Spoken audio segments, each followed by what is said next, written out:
to the channel. We're here on a very grey and windy British afternoon. As you can see, it's a bit horrible up in the sky. Anyway, in this video I'm going to take you around the Jetta. I'm going to show you all the issues that's wrong with it, everything that needs fixing, everything that's wrong with it, so you can see what I'm going to be working on over the next few months, maybe longer, hopefully not, and see what I need to do, what I need to fix. So yeah, without further ado. Right, so starting at the front, as you can see, the bonnet is exceptionally rusty. I don't know how this happened.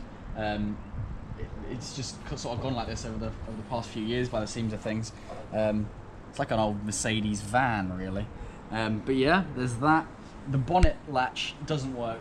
It used to, but it doesn't click shut. As much as you want it to, it doesn't click shut. So I need to investigate that. I've got a spare one somewhere.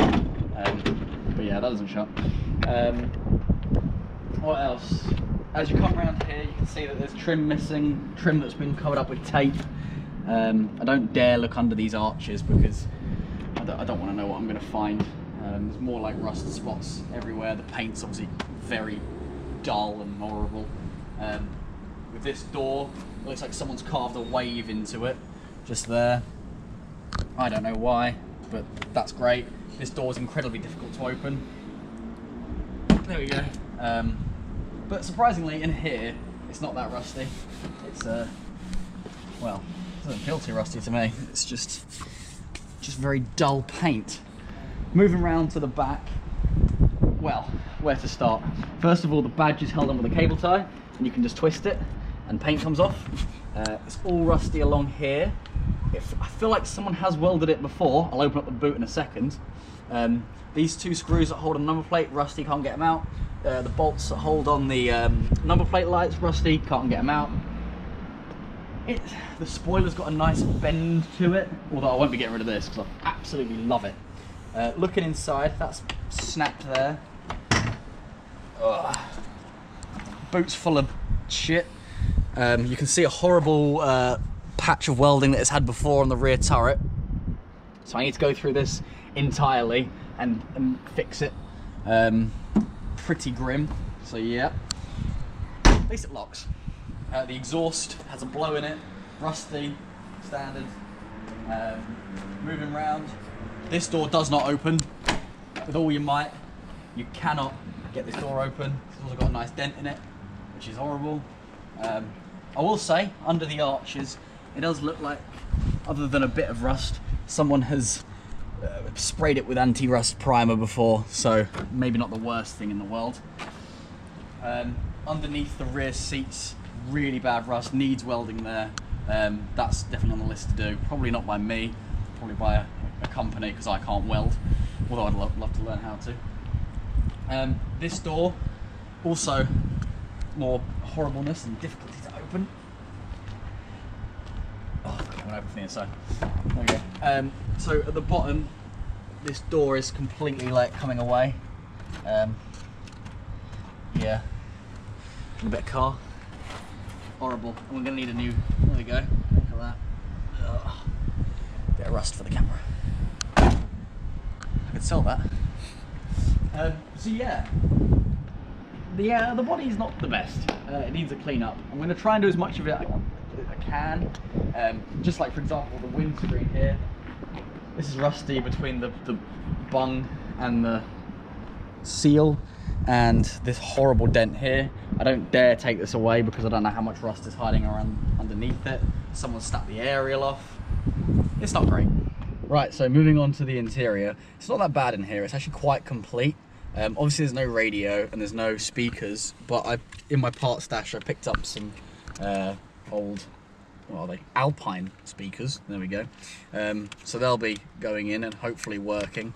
There's horrible little bits like taped up where the wing mirror adjusters go. That one's missing. The ashtray cover is broken off, missing. Got my trim from outside that I need to put back on. All these blanks where the switches are supposed to go, they're gone. The heater panel, all the different numbers and everything have bleached off in the sun, which is a bit horrible. And to be honest, it's not actually a bad place to be. The seats are all here together, not ripped, which is a good thing. The headlining though, that's coming down sort of everywhere. The back is really bad. And the sunroof I don't dare open. It doesn't let water in and I don't want to test it, so it can stay closed for now. I have opened it in the past, but for now it's definitely staying closed. And now I'm in the back of the car. It's not so bad back here. Again, no rips or anything in the seat. Seems a bit of a hoover, a bit of a tidy up. As you can see, I'm actually holding the headlining up. Otherwise it would do this and it wouldn't look for a very good shot. The parcel shelf is also sort of half disassembled. I did this, it didn't come like this. I've started to look at the rear suspension, which I will highlight in a little bit. Here is a really fun fact about Jetta GL's big bumper. They're the only Mark II, as far as I know, that come with cup holders.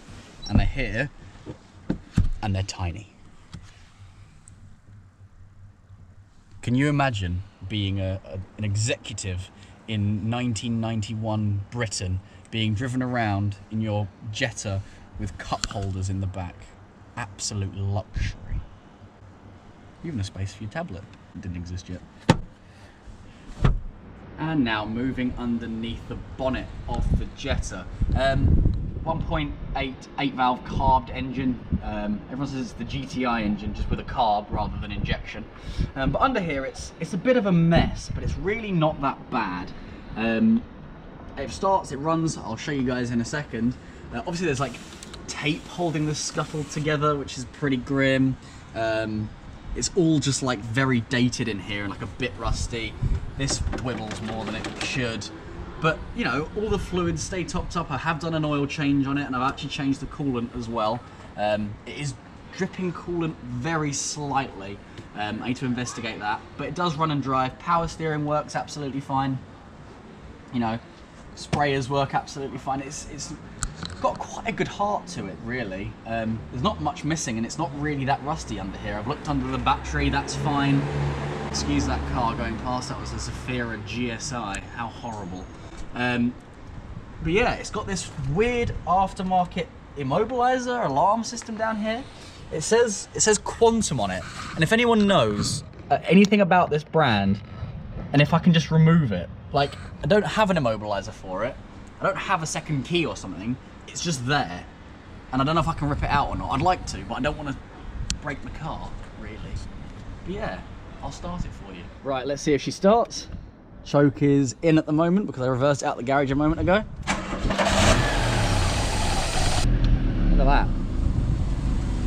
Absolutely perfect. Absolutely. The rear suspension on the passenger side is completely, like, there is no springs. Like, I've already changed the driver's side, and I'll put a little clip in a second of how snapped the springs were, and it's the same on the passenger side. I just haven't got a shock to put in it yet, but that's going to be like the first thing I do. And leading on from that, plans for it. To be honest, plans are change all the little bits and pieces. So I'll do a video on like changing the fascia on the heater or the blanks in here, you know, fixing up little bits and pieces in the interior. Then I'm gonna, you know, get it running a little bit better. I need to tune the carb. I'm going to change the spark plugs. I'm going to change Dizzy, all that sort of thing, HT leads, just sort of refresh it a little bit under the hood. And then I'm going to go and get it welded. And then hopefully it should be sort of ready to go back on the road. I definitely know that it needs a CV boot. I'll be doing a video on changing that. And I'll also be looking at taking all these door cards off to work out why the bloody hell the doors are so difficult to open and that one doesn't open at all. I'll be stapling up the headlining as well, just temporarily. I'll get it redone at some point. I don't care that much. The Audi was a lot worse, and this has little push studs to keep it up. But yeah, I really want to enjoy it. I'm going to make some videos on bits and pieces that I'm doing to it. You know, I'll be showing you guys every step of the way, everything that I change, and then from there, get it MOT'd, drive it for a bit, and then who knows, you know, we might be putting different, you know, coilovers, or maybe moving the air ride over, you know, doing other little changes, you know, new wheels. I want to get some like decals to go along the side with the Jetta on the rear quarter. I think that look really good. But yeah, enjoy it, and then small modifications. If you guys have any suggestions for, you know, modifications, tips, tricks, or anything that you see that I haven't said that you're like, damn, you need to fix that, that's not good, then please put it in the comments. I do appreciate it, and I don't notice everything because I'm not that good at cars, surprising as how much I talk about them. But yeah, I'm gonna put this piece of trim back on as well, I think. Well guys, thanks for watching this video on my Jetta. I really appreciate you making it all the way through the video and listening to me drone on about how really battered this car is. I'm really looking forward to working over the next few months and doing a series on it. So if you enjoy, do hit the subscribe button. I really appreciate it. If you can share it with your mates, any other Mark II lovers, any other old car lovers, I really appreciate it. So yeah, I'll see you guys next time.